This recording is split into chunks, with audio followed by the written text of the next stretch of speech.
Hi everyone, welcome back. Now we're talking Marui AKs today, and we're talking about it's not so much a Jaeger test, but we're talking about recoil springs. So I have three guns here with me today. I have the lately put together KPYK or Crook build that you'll have seen on the channel. Still many things we need to do to it, but it's running a bog standard Tokyo Marui recoil spring.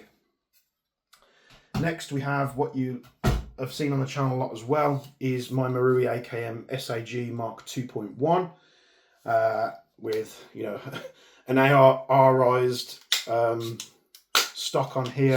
It was just going for a more modern look, and this has the Bowmaster 130% recoil spring, which it's just so much more satisfying to use, but it does up the cycle rate. And then last but not least, we've got my Marui AKX. Again, very cool little gun. It's very heavy for what it is, but honestly, it's great if you want a short AK Marui platform without having to spend a ton on external accessories. You could just literally rip this straight out of the box. This is running, not the stock one, but I think it's a Bavtac 115%, so we'll see how that fares in the middle. I was at Gangster City last year. I'd recently put this together and said I was taking it, and it was actually a viewer that come up to me and said, I've got one of these springs spare if you want to whack that in there and not run the Marui one. And I was like, yeah, wicked. So I did it while I was there, ran it for the weekend, and it ran absolutely fine. Performance was good. It boofed up the cycle rate. It was much more satisfying to charge it compared to the standard one.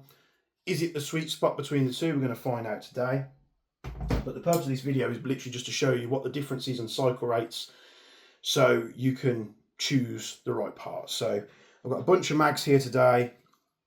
They are cold because I've freshly gassed them up. So give them a bit of leniency.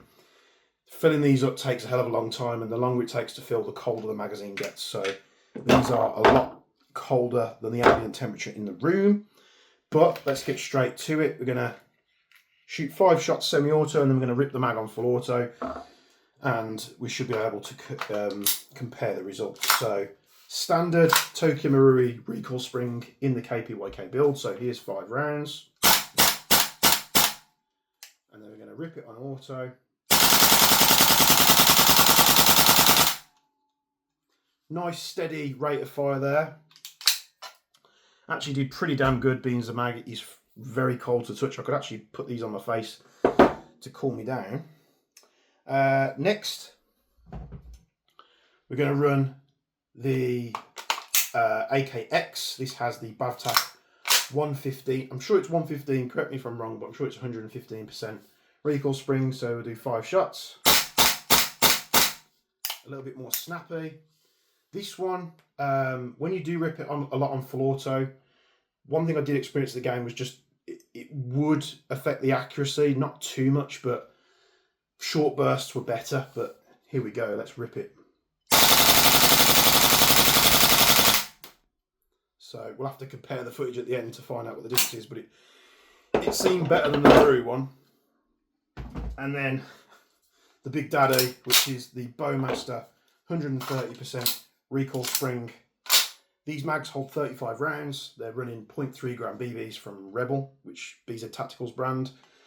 Propane, and yeah, let's see how it runs. This one's going to be quicker for you. So, and here we go. So a lot faster on the rate of fire.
Hopefully this shows the difference on how quick they fire in the cycle rate. You can see in the editing that it's a gradual decrease of time compared from the stock to the 115 to the 130. One thing I do want to point out is that AKX actually has a smaller buffer, or should I say piston. So you would think, you know, the less mass would massively indicate that it's going to fire faster, and although that might be true, it's so marginal that I don't really think it makes a difference here. You can of course fit heavy pistons and you know, increase the recoil on these things. They're all running standard pistons, it's all lightweight aluminium. The difference, like I say, is marginal. If there is any significant difference in the footage, it's so minimal that hopefully it gets a point across, you know, the gap between the stock recoil spring, the 115%, 130%. So in the footage, it kind of makes sense. There's a little bit of a discrepancy between the stock and the 115, where it shows the 115 is a little bit faster, very small amount, but that is literally just down to the slightly less reciprocating mass on the AKX, which the 115 was fitted to. So if all these were stock bolts, it would you know, line up with each other, but I just wanted to get that out of the way. Now we've done that, I'm going to load, these are all modded mags, so I'm going to load another mag into the SAG, put that on safe. I'm actually going to load the AKX mag, which is exactly the same, just looks different, into the AKX. Put that on safe.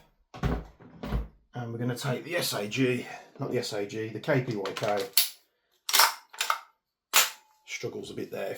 That's the thing, if your gun's pointed upwards, the recoil spring in the Marui just isn't enough to like send it home. So let's have a play.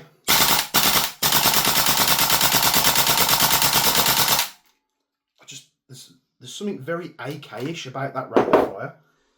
It's like not too fast, not too slow. I just wish the bolt returned a little bit better. So here we have the 115.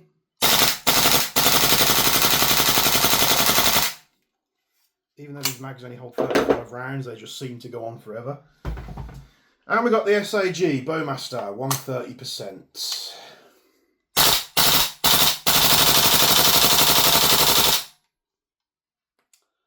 I'll let you be the decider which you like, but this thing is absolutely a ripper. And hopefully I've got enough footage to put these side by side so you can compare them. But here's what I'm talking about with the Marui stock recoil spring. See that?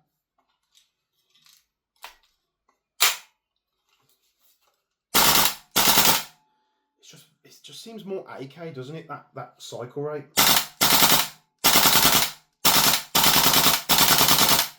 And you can just rip these guns all down full auto and they will lap it up. I'm torn what to do with the recoil spring on this one now, but hopefully this has helped you. You can see the different recoil spring weights. I'll put them up as full auto side by side, and I'll do some slow-mo if I remember. But there you have it. Tokyo Marui AKM, AKX, recoil springs.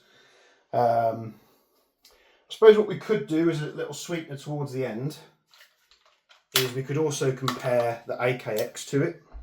Not AKX, AK12, AK12, AK12. Too many names.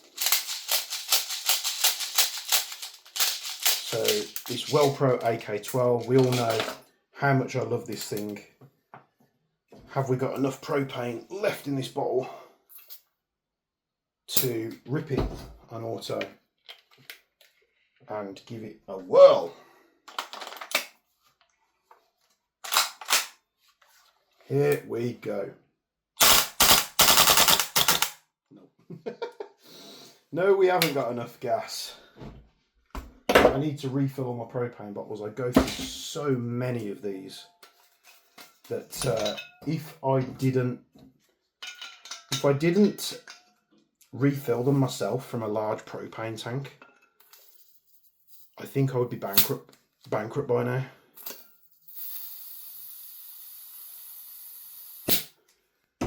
So once these Coleman tanks get to a certain level, like you can There's gas in there, but it just won't put it out. There must be some kind of feed tube inside that messes it up.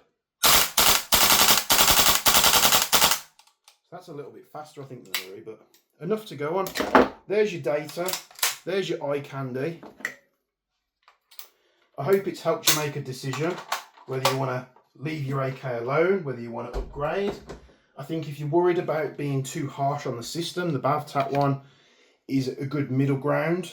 The Bowmaster 130, being said, I've never had an issue with it. I've ran this for years, and it's just so much more satisfying to actuate it. But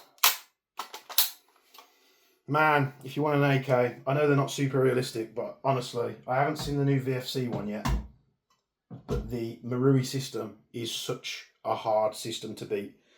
I'm going to leave you there. Thanks very much for tuning in. It's getting super hot in here now. That box is absolutely destroyed. I need to find a new BB trap or design something or make something, I don't know. Like, comment, subscribe. Let me know what you think is the best choice for your AKM down in the comments below. You can join the Ag Precision Discord and discuss it further by taking the link in the description. And as always, from me and the obliterated box, we'll be seeing you in the next one.